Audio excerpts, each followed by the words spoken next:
امیدوارم که حالتون خوب باشه. فرشید سهراب هستم، نوازنده و مدرس ساز سنتور. در این ویدیو قصد داریم قطعه 26 از کتاب شیوه سنتور نوازی استاد پشنگ کامکار به اسم با من صنما رو با هم دیگه کار کنیم که این تصنیف خیلی معروفه، اثر استاد فرامرز پایور هست.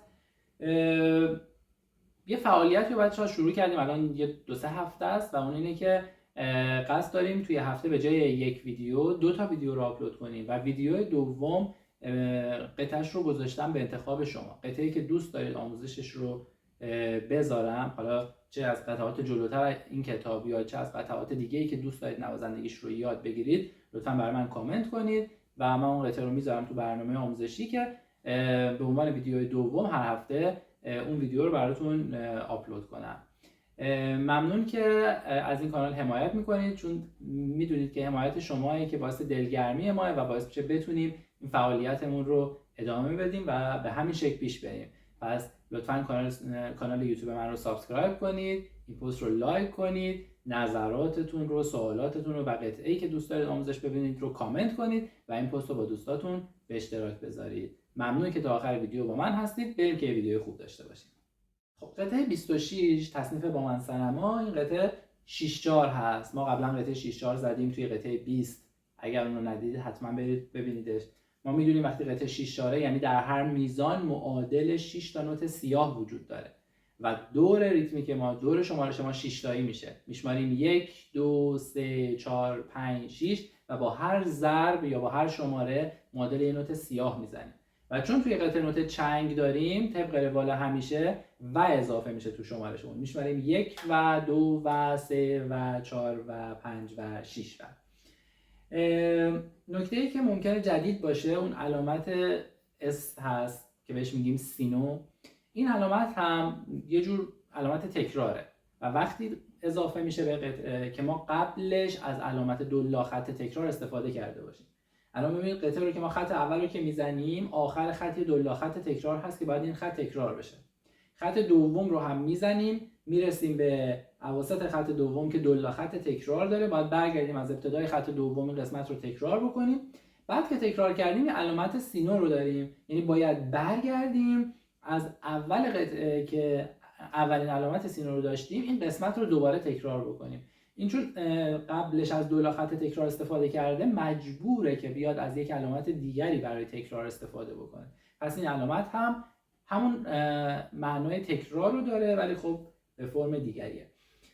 علامت زینت رو داریم توی میزان دوم که قبلا توی درس 24 اینو یاد گرفتیم، به شلال میگفتیم، یه نوت دست چپ که میچسبه به نوت اصلی ولی تو شمارش قطعه جایگاهی نداره، یعنی 1 و برای نوت اول، 2 و برای نوت سی هست که نوت دوم هست، نوت سیاهه، اما باید نوت سی با یه نوت زینت اجرا بشه. حالا میزنیمش متوجه میشید چطوریه. علامت های ولت رو داریم که میدونیم بار اول باید با ولت 1 اجرا کنیم، بعد این قسمت تکرار میشه، بار دوم به جای ولت 1 ولت 2 رو میزنیم. اینو تو درس 19 داشتیم. اگر که یادش نگرفتید برید اونجا این ویدیو رو ببینید که علامت های ولت رو بهتر بشناسید. و همین قطعه به نظر طولانی میاد ولی دو خط آخرش تکرار دو خط اوله، پس در واقع قطعه 3 خط بیشتر نیست و خیلی قطعه پیچیده ای نیست. بریم تیکه تیکه با هم نوازندگیش رو کار بکنیم. اگر نکته خاصی بود بهتون در طول قطعه میگم. خب میزان اول نوتامون هست سل، ر، سکوت، می، فا، ر، سکوت.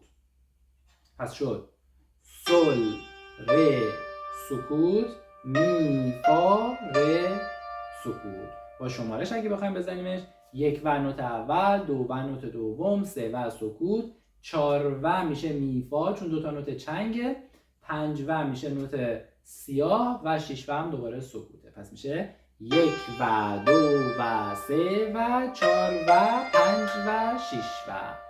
یه بار دیگه میزنمش 1 و 2 و 3 و 4 و 5 و 6 و. میریم سراغ میزان دوم. نوتمون هست دو و نوت سی که با یه زینت اجرا میشه، میشه رسی، سکوت، دو، ره، دو. پس میزنیم 1 و 2 و 3 و 4 و 5 و 6 و.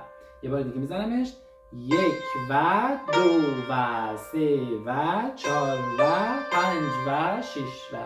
حالا یه دولا خط تکرار داریم که باید کل خط اول رو اجرا کنیم. من 2 مرتبه خط اول رو اجرا میکنم که جمله رو کامل بشنویم. یک و دو و سه و چهار و پنج و شش و یک و دو و سه و چهار و پنج و شش و.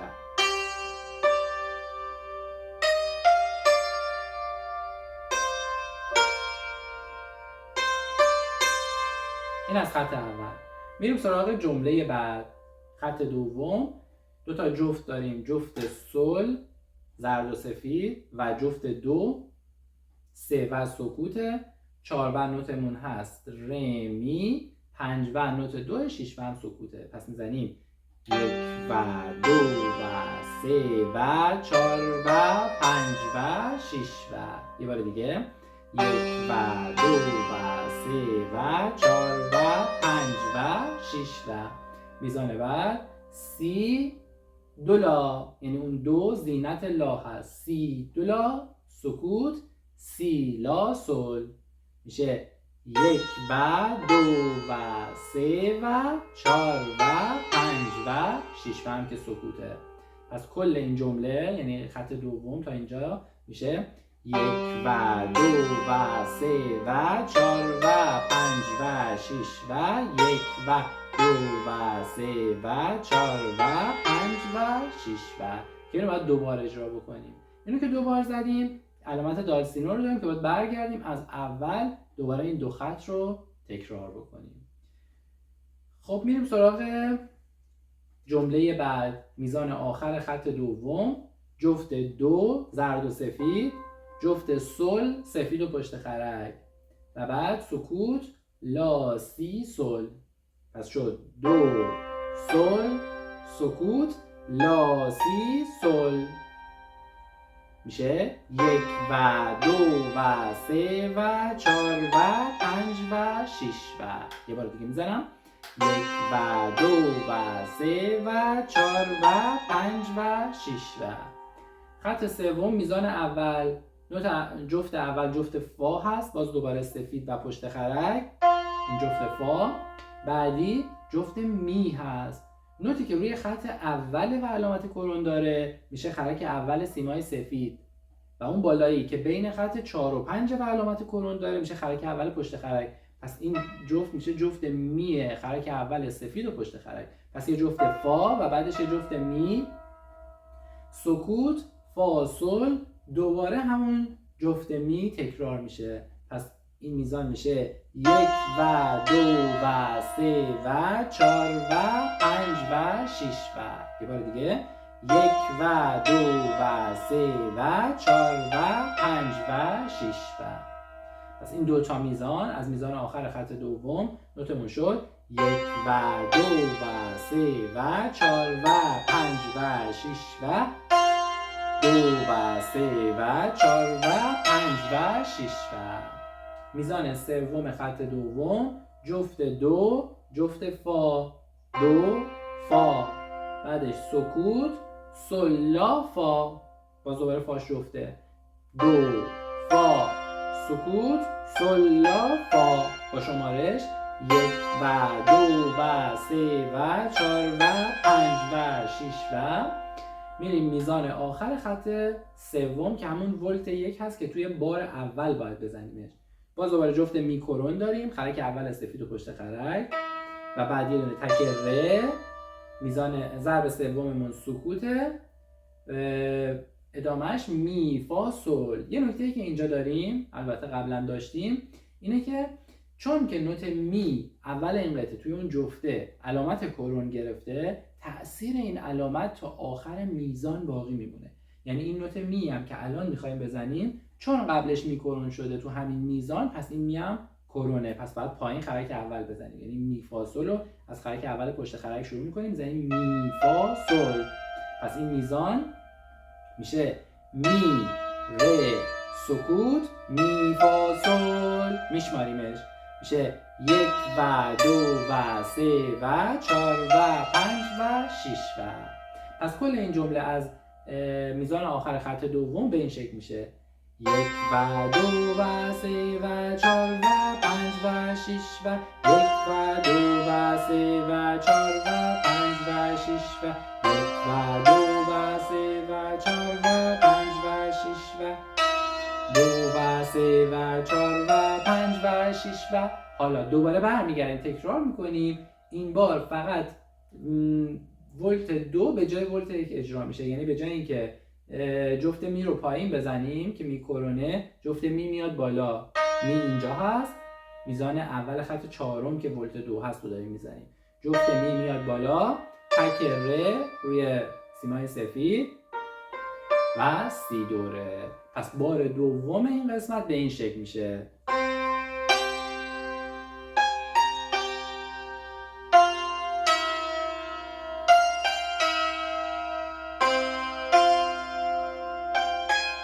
ولت 2. بله. و ادامه این قطعه تکرار خط اول و دوم هست. پس خیلی قطعه ساده ایه، فقط باید مواظب این علامت های می کرون و می بمولش باشیم که کی باید پایین بزنیم که باید بالا بزنیم. من یه دو قطعه رو از اول تا آخر براتون اجرا میکنم با تکرارهاش که متوجه بشید چطوری هست.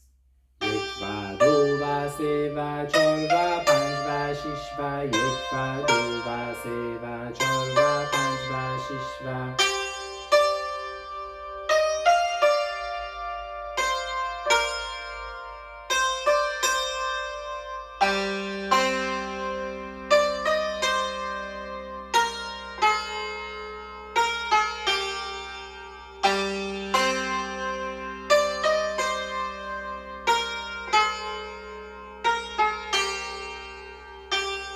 تکرار دالسینو.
اگر که بخوایم این قطعه رو با مترونوم بزنیم که خب سرعت رو بالاش نوشته برامون سیاه مساوی 100. مترونوم رو من تنظیم میکنم روی سرعت 100 6 ضربی. میدونیم که مترونوم فقط ضربای اصلی رو داره به ما میده، یعنی فقط 1 2 3 4 5 6 رو بهمون میده. میشماریم 1 2 3 4 5 6 1 و 2 و 3 و 4 و 5 و 6 و 1 و 2 و 3 و 4 و 5 و 6 و 2 و 3 و 4 و 5 و 6 و 1 و 2 و 3 و 4 و 5 و 6 و 3 و 4 و 5 و 6 و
این هم اجرا با مترونومه. و خب البته یه شعر هم روش داره که اگه دوست داشتید میتونید شعرش هم باهاش بخونید. مثلا من فقط بیت اولش اگه بخوام بخونم اینجوری میشه: با من صنما دل یک دل کن، با من صنما دل یک دل کن، گر سر ننهم آنگه گله کن، گر سر ننهم آنگه گله کن. به این شکل میتونید شعرش رو باش تا آخر بخونید.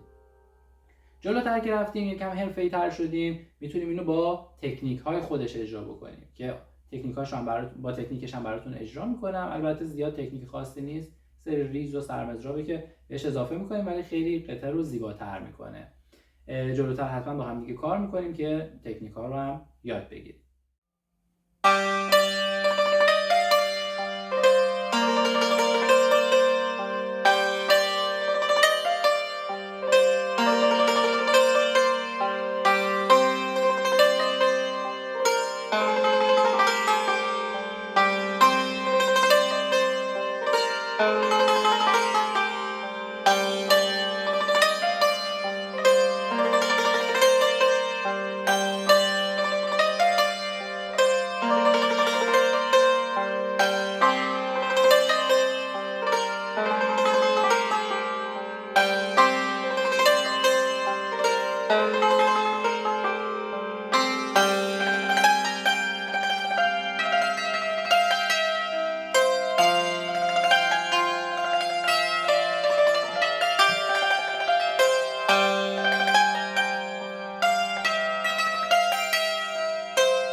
امیدوارم که این ویدیو مورد توجهتون قرار گرفته باشه. یادتون نره که قطعه‌ای که دوست دارید آموزش ببینید رو اسمش رو برای من کامنت کنید.